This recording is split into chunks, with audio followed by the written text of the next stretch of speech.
Boys. Oh, recording started. Good evening, everybody. Welcome to this YouTube exclusive for the Ground Nose Podcast. As always, I'm John. I'm joined with my tag team partner today, the one, the only Ryan Peterson. Ryan, what's going on? Oh, I cannot wait for this interview. Let's go right to it. Now, guys, if you are a fan of independent wrestling, we talk about independent wrestling religiously on our weekly show, that you know the guy who's on right now. You've seen him basically everywhere. He now works with Conan on Keeping It 100. Yeah. And he's also going to be part of AAA happening this coming Saturday, which we'll get into that as well. You know him, you love him, the one, the only, Larry Dallas. Larry, what's going on? They love me. I know they know me. They love me too. That's nice to hear. That I rarely hear that. My ex-girlfriend told me she doesn't love me anymore. So this is nice to hear that I'm loved by somebody. I appreciate the compliment. Yeah, it's nice. You're loved by the wrestling community. What are you talking about? I feel like I remember there's distinctly being on Twitter like a bingo card of Larry Dallas sticks up for you is one of the fucking things on the checklist. If someone got in trouble. So I'm loved by some. As a guy that was a complete douche in high school, posted on his yearbook quote. Remember those yearbook quotes when you were a senior? Yeah. Said loved by many, loved by few, hated by many, respected by all. Yeah, I got maybe loved by few. I haven't got the other two yet, but I'm working on it. I'm gradually graduating to those other things. Yes, hated by many too. Maybe I got 2 out of the 3, but I'm working on it. 2 out of 3 ain't bad. 2 out of 3 no. That's a great batting average. That doesn't make for a great payday, but it's a great batting average. Yeah. No. But Ryan, you want to ask the first one? Sure. I have to ask, what got you into loving wrestling? Whether as a kid, watching it on TV, what was the quintessential moment that made you go, okay, I'm in love with this? It was as a child. No, like my earliest memories was wrestling. I don't have memories of anything else. So I was born in '84, and I was as sick as a child. I had 9 seizures from 1 to 3. I was sick. I had a lot of issues as a kid. So I was not as athletically gifted as other people, and I always joke that wrestling is the one thing that everyone can do. You can pick a pillow up and body slam it. So wrestling was my favorite thing. As a kid, I remember my father started taping pay-per-views for me. Survivor Series 88 and Rumble 89 were the first 2 ones he taped. And what I would do then is I would rewatch the tape over and over again. It became kind of what I did. And I started just taping everything. And there was a Captain Video. I grew up in Brooklyn. There was a Captain Video about 4 blocks away from my house. I would go rent the Coliseum videos, and my father taught me how to hook up the VCRs. And I would copy those tapes, and I just watched everything I could. So wrestling to me, I don't have a memory as a child that wasn't involving wrestling. Like my earliest memory is wrestling. So I was Hulk Hogan. I was Hulkamania. I watched WCW or Crockett or NWA when it was on. I get it from when I get it from Blockbuster or it's fine. When I get it from Blockbuster or Captain Video, I would watch those. But I was very much a New York Titan WWF guy. Hulk Hogan. I cried. I was 5 years old. WrestleMania 6, and I remember my parents had a party at the house. We ordered WrestleMania. And all my dad's friends were over, and they were playing poker, and it was Hogan Warrior, man.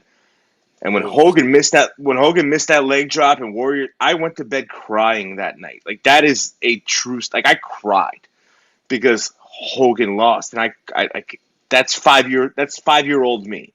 Now my earliest memories of wrestling. I was the guy, which I'm sure a lot of wrestling fans can relate to.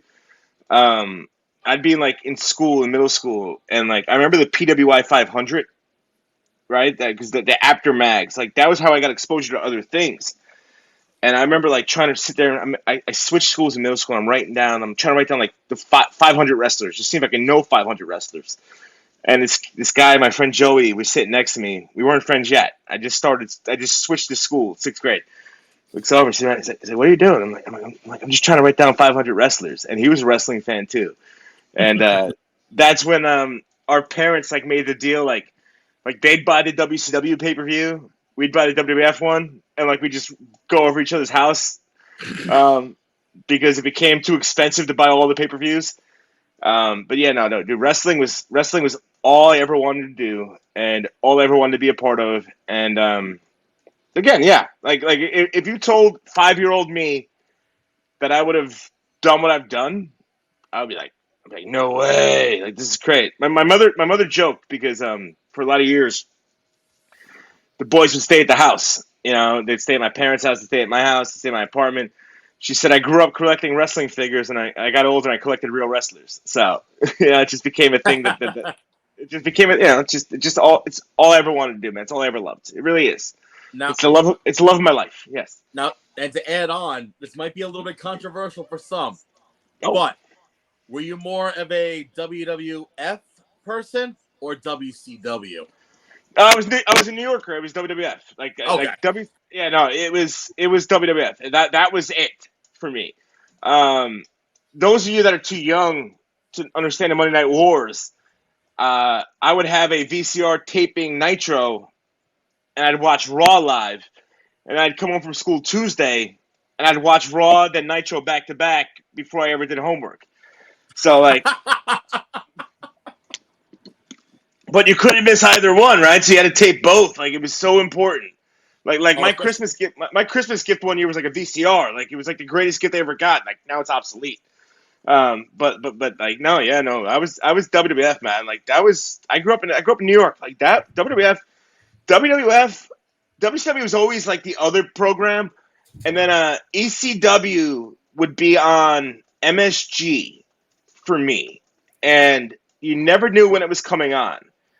And I want to say it was either Friday or Saturday nights it came on. And you would have to set the VCR to tape for 6 hours from 12 to 6 a.m. Yeah. Because you never knew when it would come. You never knew when it would come on. Because you got older. I'm like, oh well, yeah, the Rangers are on the West Coast or the Knicks went to overtime, like whatever. But you didn't know that it's like at 10 years old or 96, 12 years old. You didn't know that. So you would tape, and I wake up next morning, I'd fast forward, like hoping that ECW tape, like that, yeah. But it was always 6 hours span. So I know, I literally would fast forward 6 hours, just looking for ECW, which is funny. It's the first episode I watched. I'm sorry, John. Go ahead. No, you go ahead. Go ahead. No, the first ECW show I saw was the Ray and Psychosis Mexican Death Match, and now I call it AAA. So like. Life comes so full. Life's ridiculous. It comes full circle all the time. And folks, for those that don't know, a VCR is like the 90s version of what digital is today. DVR, yeah. Yeah. We have some younger viewers that say, "What's a VCR?" Yeah, they don't even know what tape trading was. So it's a different life that I lived. Yeah. Oh God. You know, I'd come home to 7 tapes in my mailbox every day. You know. Jeez. All I did was tape trade. It was my life. No, yes, John. But now, I mean, we got into what got you in, but now what got you into, like, where did you end up getting trained? Because I know you weren't in ring wrestler for a while. So when I turned 17, Ring of Honor started.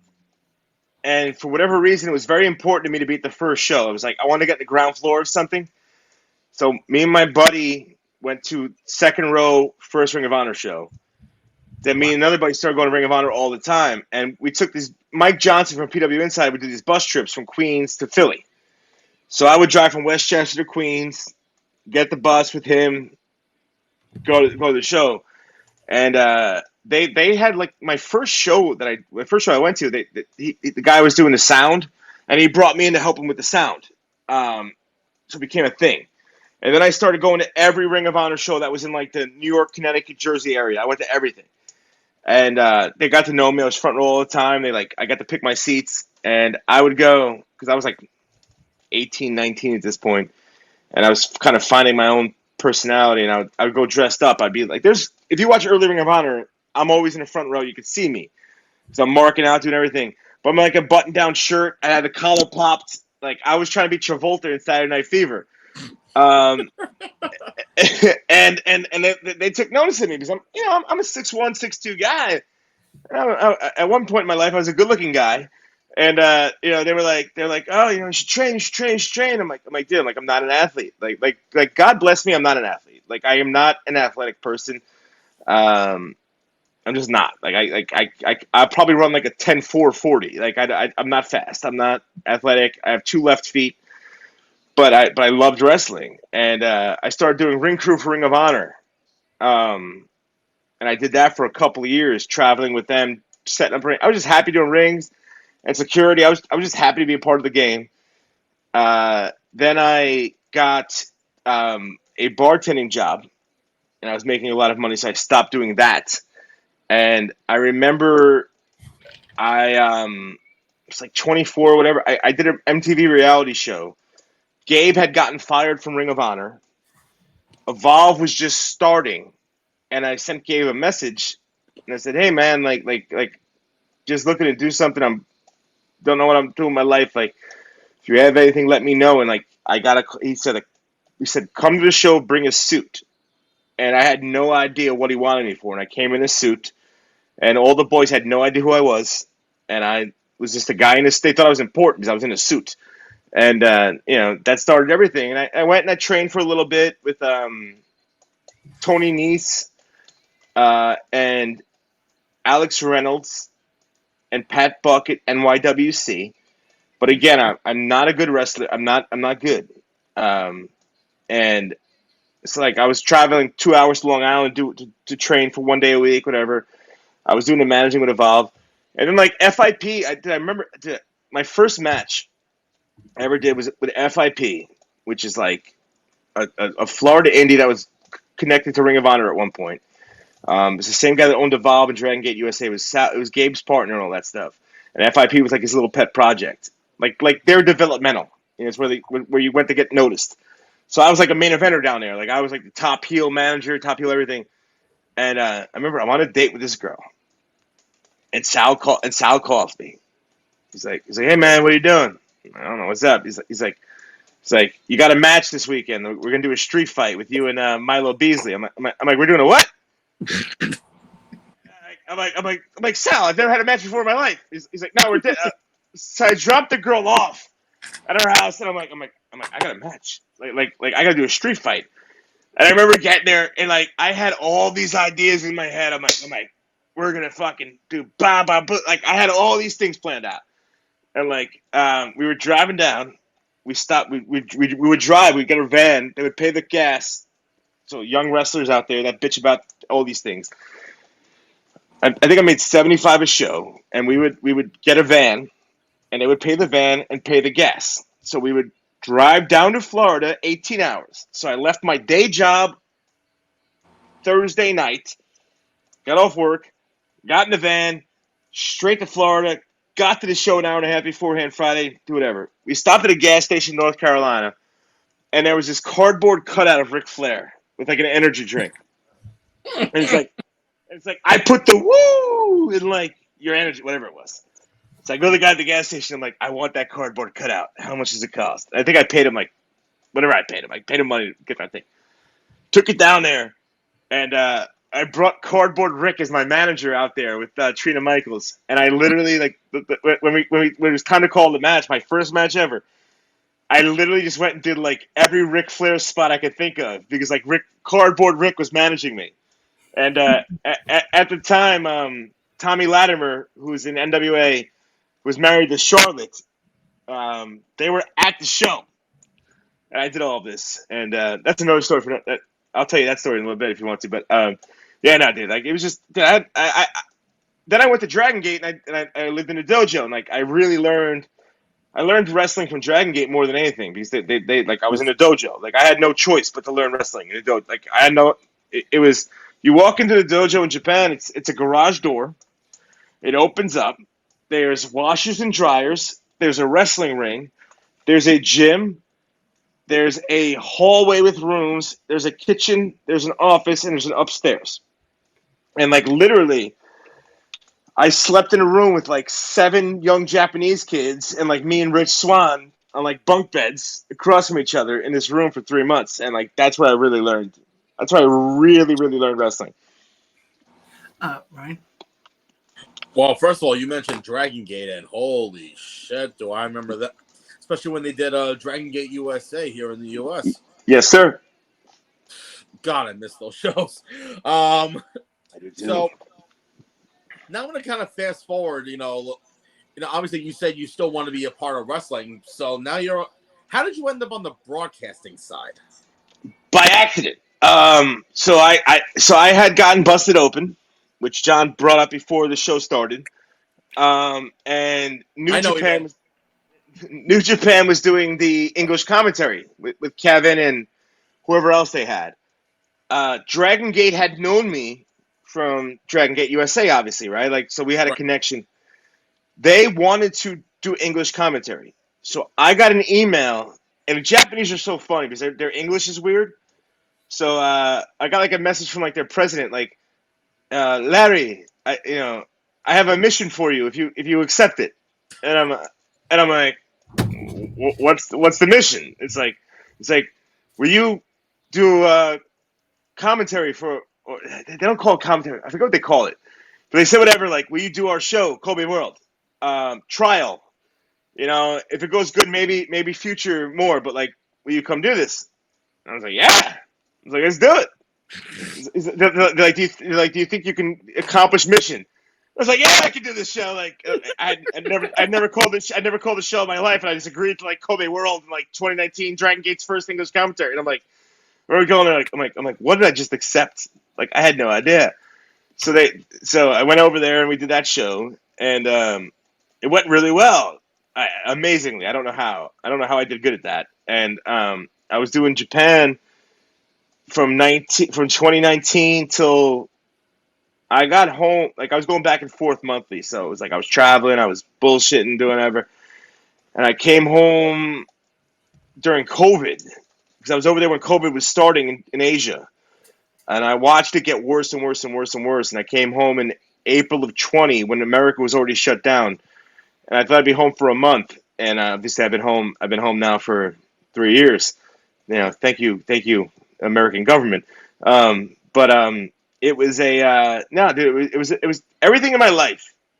Everything in my life has been accidental, and I tell people all the time. I joke about it because I make fun of it.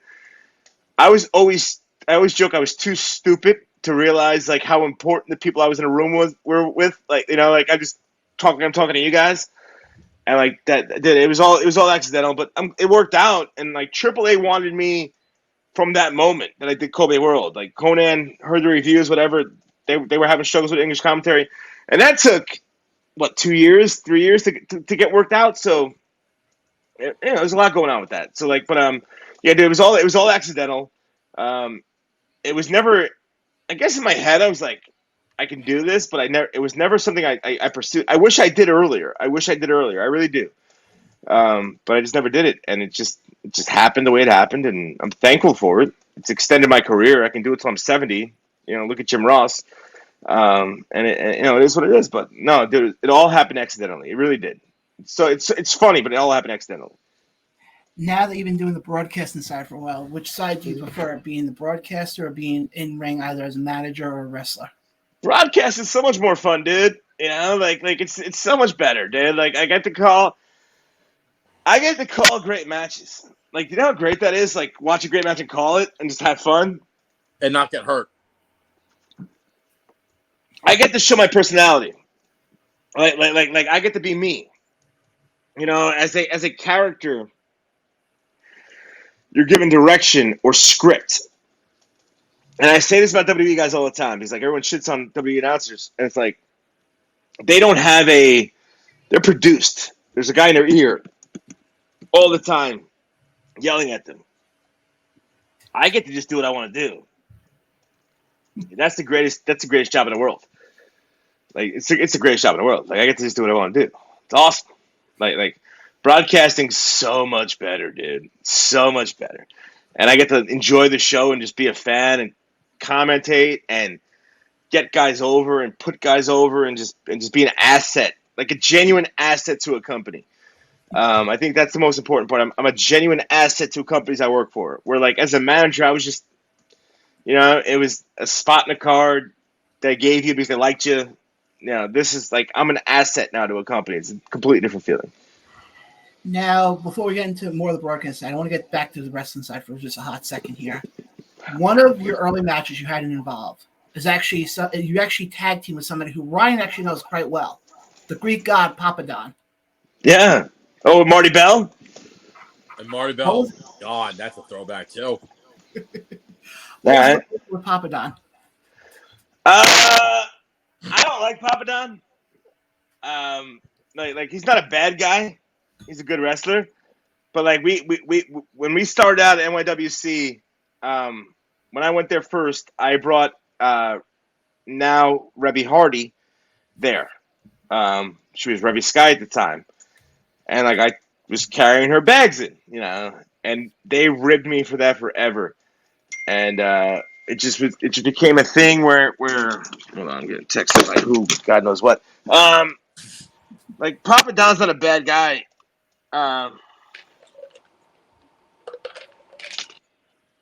He's just not a bad guy. But it just we just didn't have we never connected on a good level. Like we did FIP together and all that stuff, and I'm sure he'd say it too. Like he was not. We were not each other's guys on things like that, but it was cool, man. Like it was just a thing we did. He's talented. He deserved more than he got in life, but a lot of how he carried himself bothered the boys. And unfortunately, wrestling's as much politics as it is wrestling, and that's sad. And he's a victim of politics. He really is. But he's a good guy. Just him and I were never like we were never like buddies. And we never will be, and that's okay too. Like doesn't make him a bad guy. Doesn't make me a bad guy. Just makes us not compatible. We're not soulmates. Well, sorry, Ryan. No, that's fine. I've known Papadon for at least a decade. Yeah, because for a decade he's been doing those ECW promos with the camera coming in, coming out, coming this. I'm the best unsigned talent. Greek word. Oh, yeah.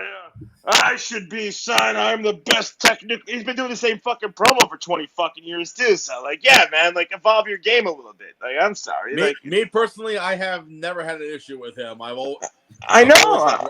I'm not knocking him. I'm just saying he's done the same. He's done the same act for fucking 25 years. It's okay. Now on the flip side, what are your George Carlin? No, because I actually brought this name up to you before we went live. Adam Cole. Oh, the prettiest guy in wrestling? Thank you. Oh, jeez. No, if Adam, I said this. I remember we were in God rest her soul, Shannon, Daphne's house. We were down in Florida, and we stayed at Daphne's, and it was me and Swerve Strickland sharing a futon or whatever, like a rollout futon. In a spare room, and we were joking the next morning. I'm like, the sun rises looks like Adam Cole. Like it's like Adam Cole's the prettiest man in wrestling. He just is. Like if my ex-girlfriend had cheated on me with Adam Cole, I'd shake her hand and congratulate her. There's very few people in life I can say that about. Adam Cole is one of those people. That is the most beautiful man in wrestling. Like that is a gorgeous man. And if people don't feel that way, that's fine. Adam Cole is the most gorgeous man in wrestling. It's just a fact. You got to accept it. It's okay. Some people love Shawn. Some people love Rick. Some people love other people. Some people love Wardlow. Adam Cole. You look, dude. A brunette with blue eyes is like a cheat code in life.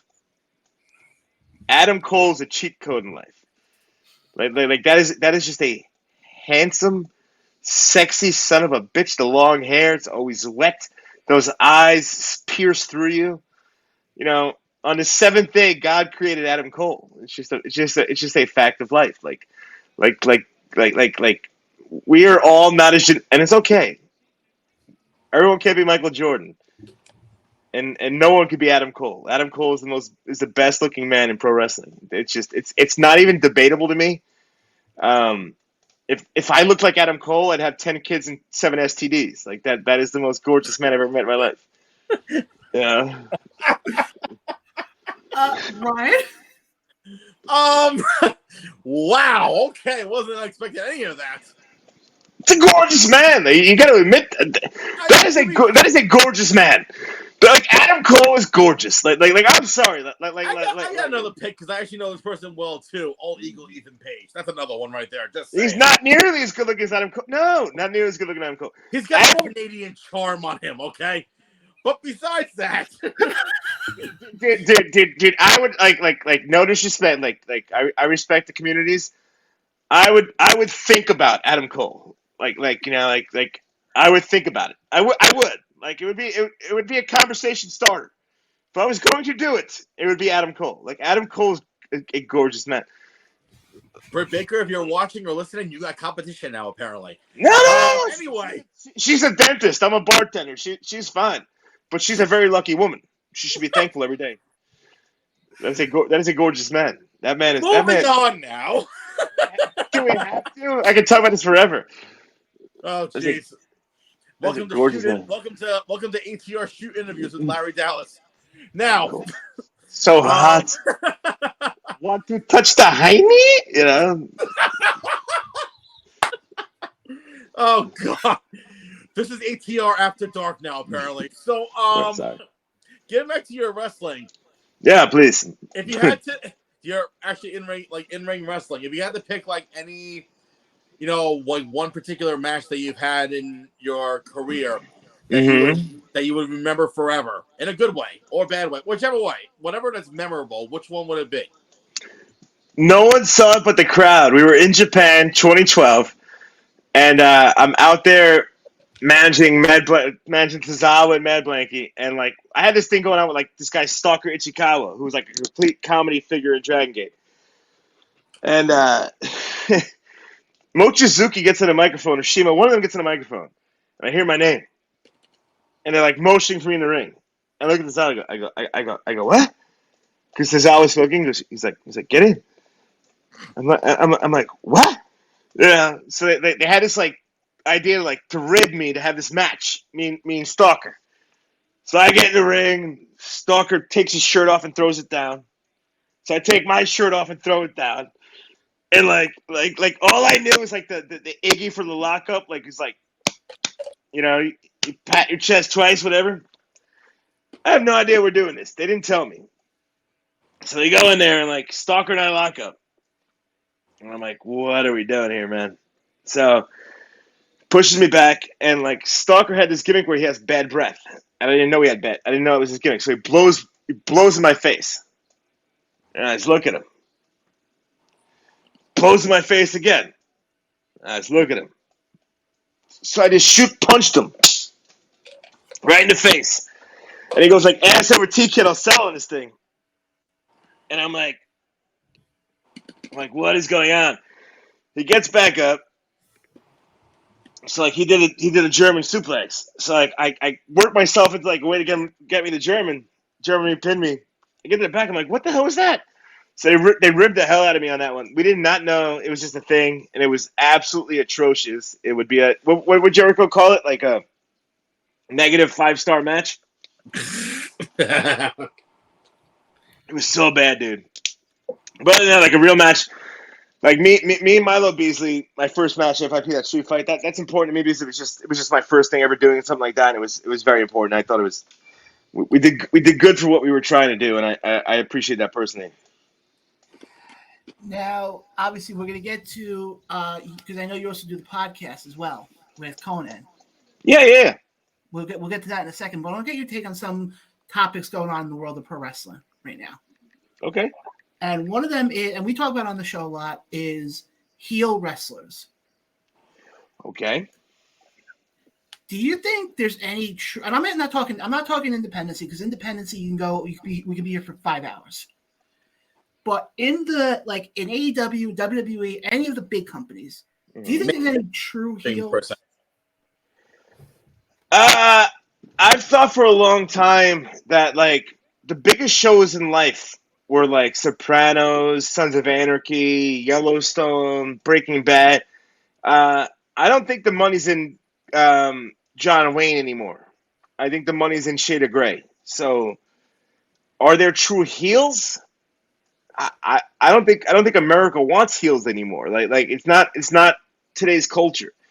So I do think that like life has to evolve and business has to evolve, and I think there's more money in having depth to a character, which is what the most popular shows show you. Like there was a time where like John Wayne was the biggest movie star, right? Like it was like a John Wayne movie or James Bond.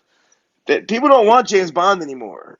They want Vin Diesel. They want like Shades of Grey. They want they want that shade of gray.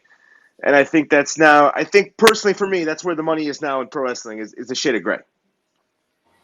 Well, because we bring that up because, and I said, I didn't want to include the indies in that because, especially Mm-hmm. 'cause myself and Ryan, we both live in New York, and we go into a lot of shows in Jersey and Yeah, New York. I see your post. You're always at a show every weekend. And You know, and also, Larry, I'm also an announcer for wrestling as well. I heard that. I heard that. Yes, congratulations. Keep on grinding. That's all part of the game. It was, and actually, ironically, those three gentlemen that you mentioned, Alex Reynolds, Tony Nese, and Pat Buck, I work with mostly more with Pat Buck on a consistent basis. You do Wrestle With- Pro Yep, or with Creative Wrestle Pro? Wrestle Pro and Creative Pro with Brian Myers. That's awesome, dude. Good for you, man. That's a good company to work for. They're good guys. They know what they're doing. I've been doing it for 11 years, my man. 11 years. And also once in a while, stupid bastard. with, Yeah. and also once in a while, do stints with the Maximos. Oh, Joel and his cousin Yep. Joel, Will, and Jose. down in Brooklyn, right? Not well. I mean, they're not in Brooklyn right now. They're in Jersey. But Oh, they moved to Jersey. Yeah, they just started their newer promotion called Wrestling Is Now. They just had their tag title tournament this past a couple weeks ago. Great. Is the wife still the boss of everything? Hey, listen, Elena's a sweetheart. I love Elena. I got nothing bad to say. About any of them. No. I know them. I know them. They're good for them. Yeah. Yeah, no, yeah. So that's basically, and also I do MMA and kickboxing. I do it all, man. You do MMA and kickboxing, Oh hell yeah, dude. You got more bookings than me. And when I'm not doing that, I'm trying to carry the show on my back when this guy fails. Well, apparently, according to his Facebook post, he fails a lot. The poor bastard. So you gotta keep him motivated. He's a good man. The guy lost 100 fucking pounds. That's a fucking accomplishment. I know. Look at him. He's like svelte and good looking now. He's ready to go speed dating. He's trying to get at Adam Cole's level. Just saying. No, he sees his penis again now. Now he wants to show other women it. Like,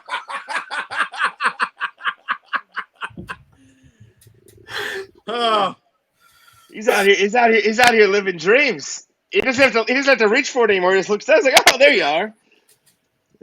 John, just go back to your question, please. The thing grew 3 inches by losing 4 pant sizes. Jesus Christ. Okay, John, please continue. What I was trying to get at before is He's got a hammer now in his belt. You know what I'm saying? Before he was just carrying around like he's like, oh, whatever. because there's several heel wrestlers that Ryan and I see in New York and New Jersey that I feel are more of a heel than what you see on TV. Okay, yeah, it's indie wrestling. It's just that's popcorn shows though, man. That's like that's the crowd you're working for, man. That's like mom and pop bring the kids. You're just doing yay boo heel stuff. That's not TV wrestling. It's a very different thing. I get that 100%. I've learned that in the 2 years since we've been doing this podcast. And you learned what your penis looked like the last 2 years. So this is great. You're having a great 2 years. Yeah. Wow. Wow, what I do? No, you're fine. You're good. This is actually going to probably go down as one of our best interviews we've ever done. Agreed. Wow, that's great. I'm number one again. Yes, I always like being number one. No, but that's like indie wrestling is like yay boo, heel shit, right? Like that's just it's different, man. Like you're supposed to go learn the basics. You should learn how to work both. But when you get to TV, You get 3 minutes.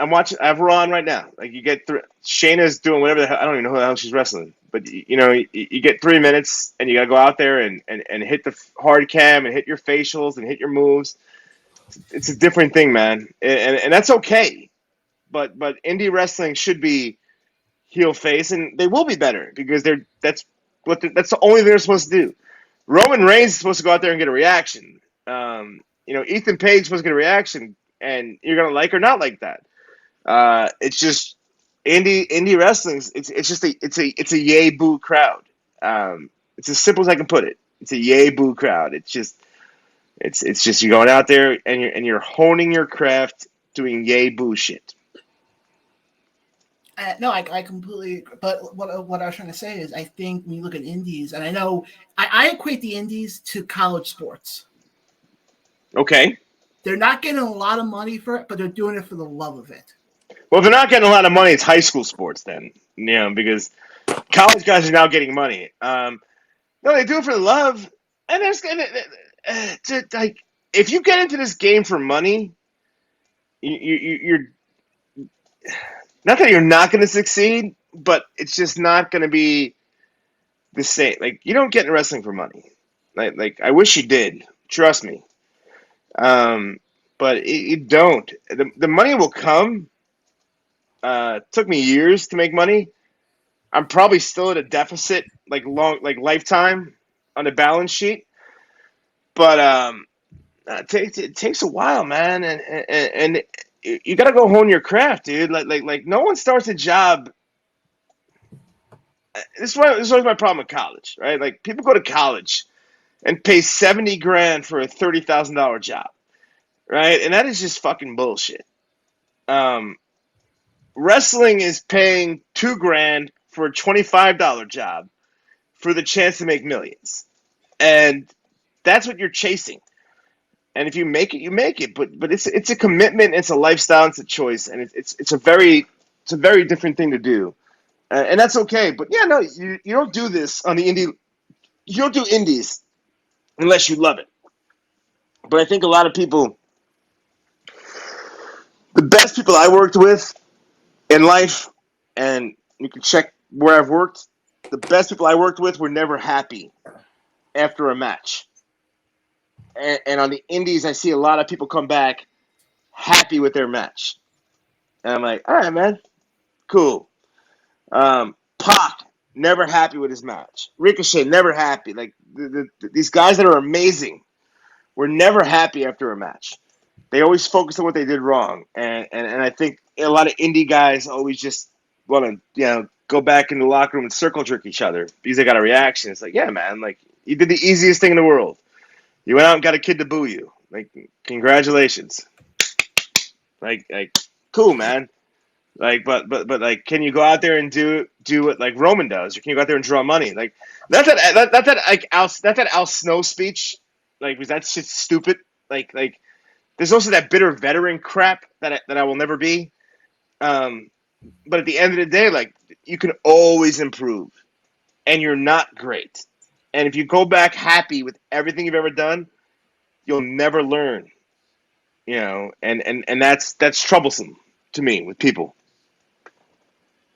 Ryan?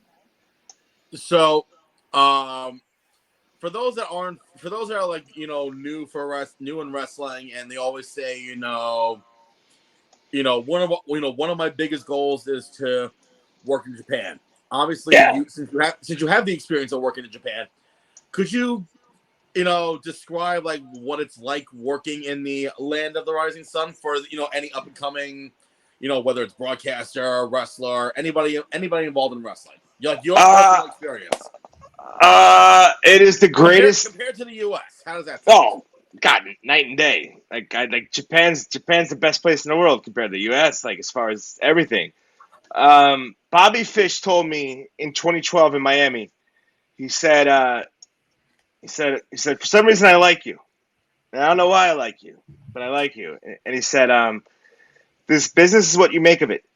If you want it to be a party, it can be a party. He goes, if you want to make it a business, it'll treat you like a business. Japan's a business. Like, you're going over there as a professional to do professional wrestling, and you are getting an opportunity to live, eat, and breathe nothing else but what your passion is. That's an opportunity that's not afforded to you in America. So if you go over there, I would just tell people to take full advantage of it. Yes, you want to go out, and you want to have the food, and you want to go see the massagey girls, and you want to go to the karaoke bars and live the life. But you haven't earned that your first time over there. Like that is a benefit of getting back a second time, right? Mm-hmm. Like the more you go back, go experience things, but you should treat your first time like what it is, which is a business journey, and it will reward you, and make you a better wrestler. It will. There's no way that if you go to Japan with the right mind state, that you don't come back a better professional. There's just no way. I couldn't have said it better myself. That's a great explanation. Because I've spoken to a few up and coming, people, especially here in the tri-state area, who say, oh man, my biggest goal is to go into Japan. Definitely want to, check out the dojos and everything like that. So, and they listen to the podcast too. So hearing someone that has tons of experience in Japan, it's it's a great listening lesson for them. That way they know what to expect when they go over there. I'm sorry, I was getting message from AAA. What was that question again? I'm sorry. No, it wasn't a question. I was just putting you over, saying thank you for giving the clear explanation. It's the best way to explain it, dude. Like you have to treat you have to treat it how it deserves to be treated. No, that's what I'm saying. I'm saying thank you for actually answering it the way it should be. That's what it is. Yeah, it's as simple as that. John. Now, I want to transition out into the podcast because you do the show with Conan. First of all, how did that whole thing come to fruition? Well, he needed a lucha segment, and I'm his commentator for AAA, and they asked me. So that was basically how that happened. So I just became their guy. But I'm getting yelled at right now because they told me that my mic sounds like shit on the last pay-per-view. So sorry, I don't have a solution. I think he needs to figure it out or get another commentator. So I'm in trouble. But like it's just a thing like where like I'm their commentator and it's what we do and he does his lucha segment. It's cool, man. They got a diehard fan base. One of my best friends is a listener before I was even on there. And I didn't want to do a podcast. I was done. I'm like, I don't want to do this anymore. I don't want to do any of this stuff. I was just old and grizzled and tired of everybody. And I do it weekly now, and it's cool, man. It's a good time. They're good people. And Conan's very smart about wrestling. He really is. Disco's disco, and it's just something that happened. Once again, happened by accident. I just keep on swimming, bro. That's what I do. Ryan. So you mentioned AAA. How did that relationship start with you? I did Kobe World 2019. Mm-hmm. Mike Tenay listened, praised me, messaged me.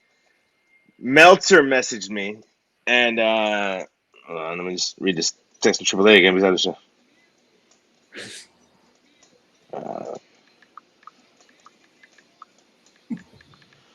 I will talk to fight this week. Sorry, it's show week, so yeah. No, hey, listen. Okay. So, let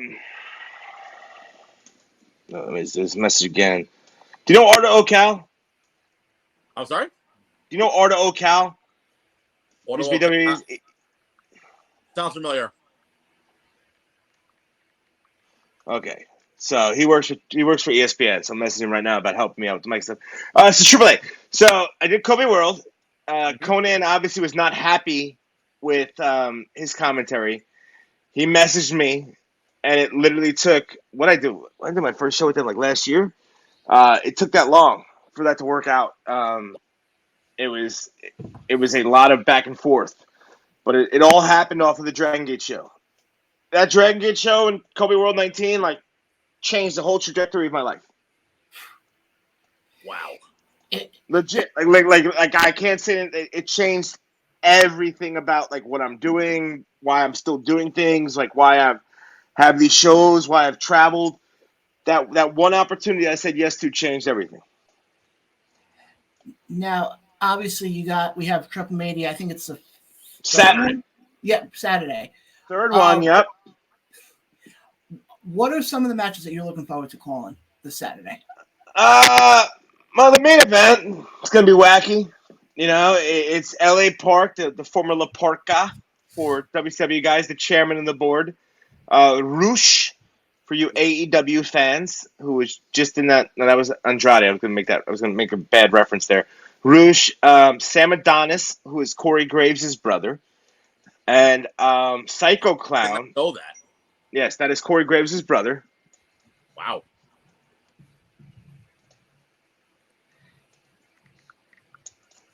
And Psycho Clown, who is like their top star.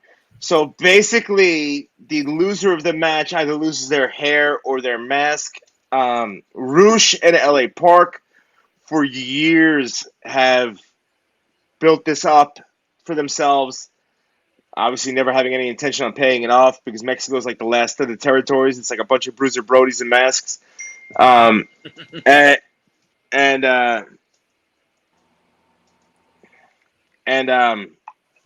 Adonis and Psycho Clown have feuded for like the past year.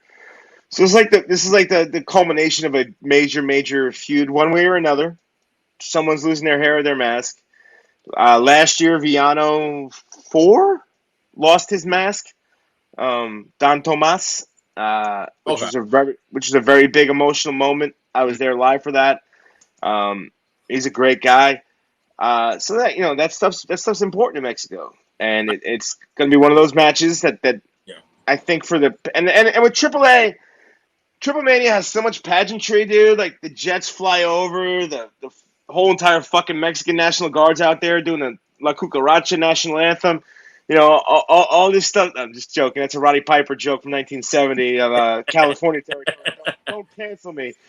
I make that same joke every single show. Actually, I go wow. I go. Roddy Piper was wrong about the national anthem when he was playing La Cucaracha in California when he was feuding with Chavo Guerrero. But like, I'm getting older. They're getting younger, and that joke that has no more references points. So I'm like. It's like I'm quoting Taxi or All in the Family in like 2023. It just doesn't work anymore. But yeah. So no, but there's so much pageantry. It's just an event, dude. It's a spectacle, and I think that's awesome. And that's what you want out of these things. So it's gonna be a fun show, man. It's August 14th. I think it's August 14th. It's Saturday night. And I'll be calling it live from my studio apartment and having a great time doing it. Because they're not flying me out because of economic reasons. But I still get paid the same, so don't cry for me, Argentina. Ryan? So, first things first, you mentioned, like the hair or mask losing. Mm-hmm. I still remember one of the more recent, mask versus mask matches I remember watching was Psycho Clown versus Dr. Wagner. Okay. That was me personally. That's actually like one of my top favorites because of the emotion in that match and the promo that Dr. Wagner said, with his son in the middle of the ring. Yeah. There's a lot of emotion. There's so much emotion to that stuff. Dude, which is funny, even though he lost the mask, but somehow he ended up in some Lucha Underground with the mask on. Go figure that out. Well, Ray lost his mask and has it back on for decades now. So that's true. That is true. Dude, I think John's like a 5'2" version of Gunther, like with the shape he's gotten in now. I'm watching Raw, and Gunther looks great. So mine's actually a two-part question in regards to AAA. First of all, you mentioned that you do the broadcasting in your studio in your apartment. Yes, lately, yes. So. Does it feel weird, not being there in person? Obviously, it's a stupid question. Does it feel weird being there in person, or would you rather prefer doing it? It sucks, dude. Like, there's a part of me that like it's cool to be sitting on the couch watching Indiana Jones, before I have to go on the air. But it sucks, dude. It's not good. And it's not beneficial to the audience. Everyone knows it sucks. Everyone knows it sucks. And there's nothing I can do about it. But no, it sucks. It's absolutely miserable. Well, this actually leads into the other part, this other question, because I remember, God, I think it was like 4 years ago. Yeah. AAA did some would call it the impossible of coming to the United States and did a show at, the theater at the true Mecca, which is Madison Square Garden. Well, he did a Paramount Theater, so it's like, it's Coming to New York. yeah. Could you So see AAA? it's like Could you see AAA possibly doing a second round of that? they want to. They talk about it a lot. That's their whole goal. It's above my pay grade, but talk to Conan, see what he can do. Well, he's the one that tells me just be patient. Just be patient. Yeah, listen. AAA comes to America. I'm a wealthy man. If they don't, I am a bartender. So it's like no one wants it more than me. Maybe they want it more than me, but it's very close to that scale. But no, if they come to New York, just throw a couple of stuff our way, and we'll be there. Sure, dude. I'll get you guys tickets in the balcony. No problem. I was thinking press passes, but okay. Oh, whatever you want. Oh, you want press pass? Give me a press pass. Just press walk in. Media, we want the whole shebang, man. I've had friends literally come to shows, and I just walk them in. They're like you can. They're like you can do this. I'm like, yeah, man. I'm like, just come on in. They're like, what? I'm like, why'd you never ask before? They're like so taken back by this idea that I'm like, let's come on in. Where do you want to sit? Where do you want to sit? They get so shocked. I'm like, no, dude. What do you want? Just come on in. You don't have to worry about it. I just go to the door. I'm like, oh no, Jon and Ryan. You guys text me, you come down, just walk in. You're fine. Just don't make an ass out of yourselves. But the reason why I asked about the New York show is because I just rewatched it recently when they were at the Garden 4 years ago. Huge praise with everything that they've done with that show and everything. And obviously that that historic main event with two legends of AAA in LA Park and Blue Demon Jr. closing. Yeah.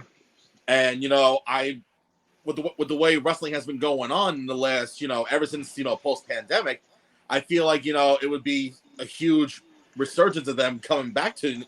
There's a Latin American audience out there. Oh yeah, right? Especially now, I think it might be a bigger audience. I think Meltzer said whatever the fuck the Copa Americana or whatever the hell it was, the soccer game. It was top 10 in cable or network or whatever. Well, right now I'm sitting here watching the Leagues Cup right now. Oh, there you go. I'm watching Raw for some reason. So we both have our different interests and views.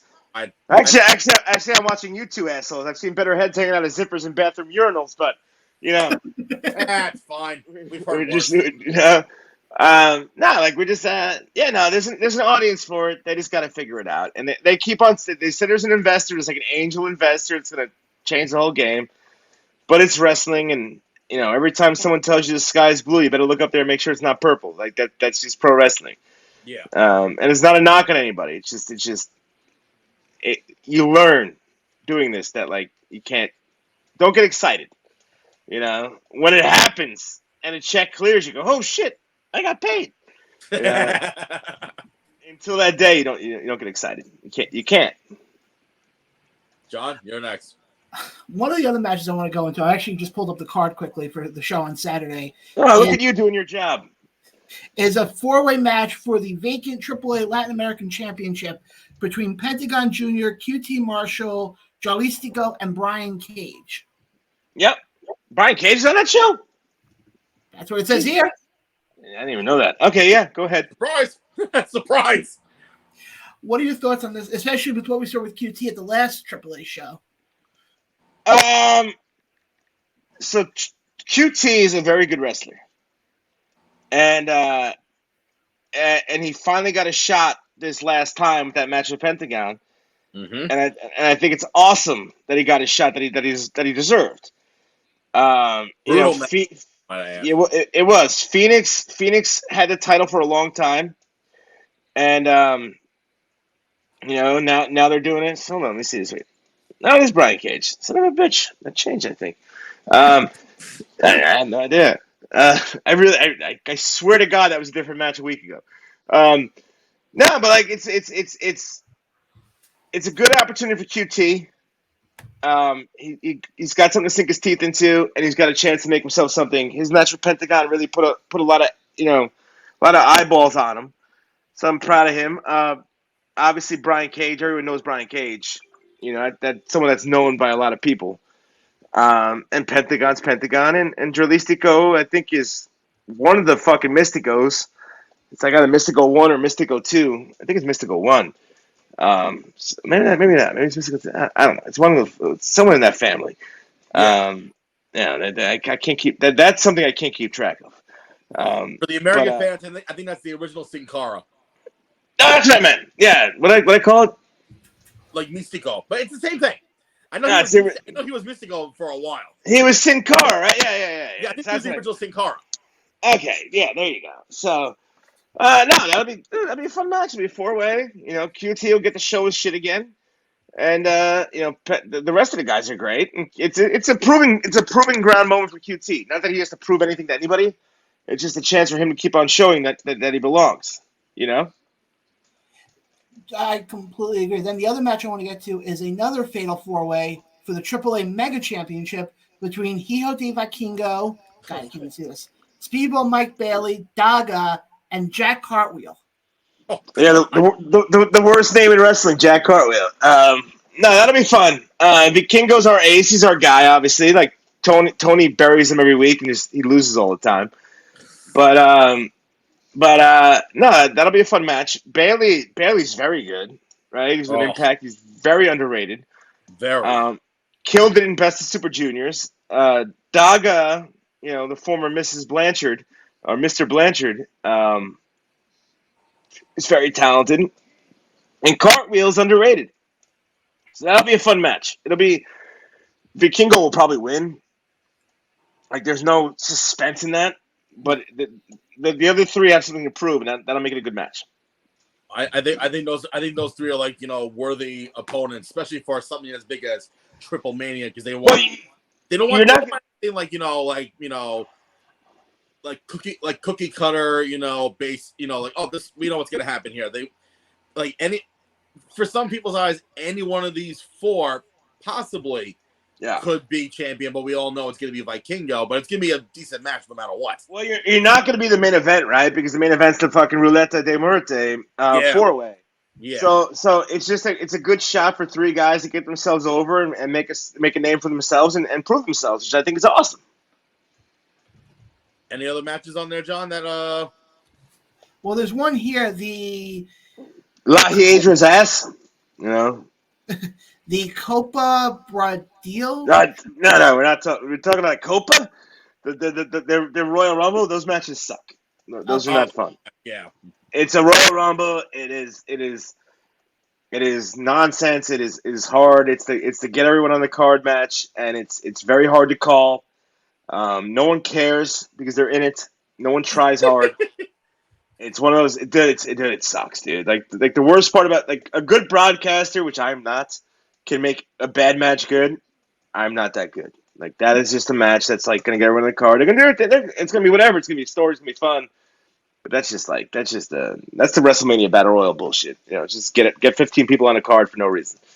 Or some people would say it's the SummerSlam Battle Royal that just happened, that LA Knight one. LA Knight's on TV right now with Miz. Speaking of which. The fake Rock. Do you remember him on The Hero? Am I the one that watched that show? On which one? The Hero, the Rock's reality show. I don't remember that show, honestly. I don't. Well, LA Knight was on The Hero. He was on the Rock's reality show. Interesting. As whatever his name was, I forget what his name was, but he was on the Rock's reality show. It's called The Hero, and it was a real thing. He didn't win, but it was a real thing. Well, we bring up LA Knight. I want to get your take on this because this has been the big topic lately. Is everybody saying he's a ripoff of The Rock? Well, he is. I mean, he is. He's out there, cosplaying, whatever. The cadence is identical. Like, there's no way around that. He's over. So go do your thing. But it's dude, it's the same cadence. Like he's changed. He's changed. Only that changes the words, but it is the same thing. Which again, now for younger kids, they haven't seen The Rock. Hulk Hogan was a ripoff of Billy Graham, right? Like that's okay, but for us who are older, and we forget this, as you get older, these things like it's the same shit, and it's like he is a ripoff of The Rock. There's just a whole generation now that we have to accept never saw The Rock. Or know The Rock as being a movie star now. Or whatever it is, yes. But they, dude, I never saw Hulk Hogan as a ripoff of Billy Graham, right? I never saw him as a ripoff of Austin. I never saw that as a kid. It never came to my mind. Doesn't mean it wasn't true, you know. And it's not a knock on him, but it's the fucking Rock, and it's okay because it works. But it's the fucking Rock. Ryan? John, if you have another question, I had one in mind, but I lost my train of thought. So, John, back to you. Now, last thing I'm going to bring up with LA Knight before do you see him eventually winning a title? Probably. Everyone gets a title, man. Like everyone, that title's like a participation award, man. You know, Roman's title's the title. He's never going to win that one. But will he win the Rollins title? Probably at one point. Yeah, of course. They'll give him a month with it. They give everyone a month with it. Everyone gets a month with that title. If you stick around long enough, you get that title. Everyone's gotten it. Like name a guy that's been around for a long time that hasn't gotten it. You make a point. You definitely so of course he's gonna get it. Is there anyone that's in that company for 10 years now that has not gotten that title? I'm trying to think here. No, because like I'm even thinking of guys like The Miz and those guys. Miz had it. Dolph had it. There's not a single guy in that company that's been there for 10 years that has not gotten the participation award.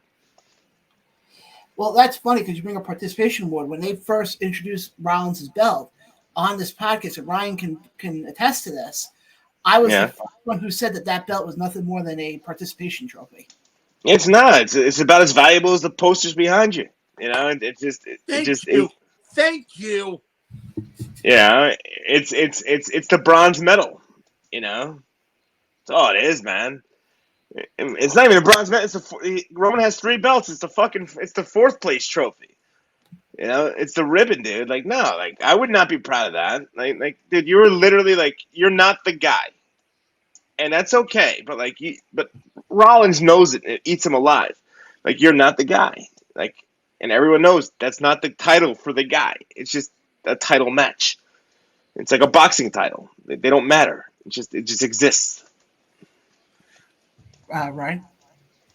So now that you have, like AAA as well as the podcast with Conan, do you have anything that's, in the pipeline?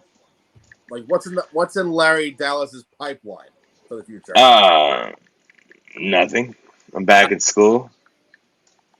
You know, I have no more goals. Hold on. Just responding back to business. I have no more goals, dude. Like, if this all ended tomorrow, I did everything I wanted to do. I'm okay. Like, I've done everything I want to do. I can disappear tomorrow and be completely happy and be okay with everything. I don't need this anymore. If I got an opportunity with a major company, I would take it in a heartbeat. But I'm not chasing it anymore. It's like what they say about love. Like, when you stop looking for love, you'll find it. I'm not looking anymore. Like, if it comes to me, it comes to me. But I have no more. I have no more aspirations. Like, I've done everything and been to Japan, successful. Went to Mexico, successful. Like, I have other things. Going on, and it is what it is, man. Like, there's so much disappointment and expectations that I don't allow myself to have expectation anymore. And my final question, I know, your in-ring stuff ended a while ago, but if you had the opportunity to have one dream opponent for a match, who would it Yeah. be? I would wrestle Mia Yim again Ooh.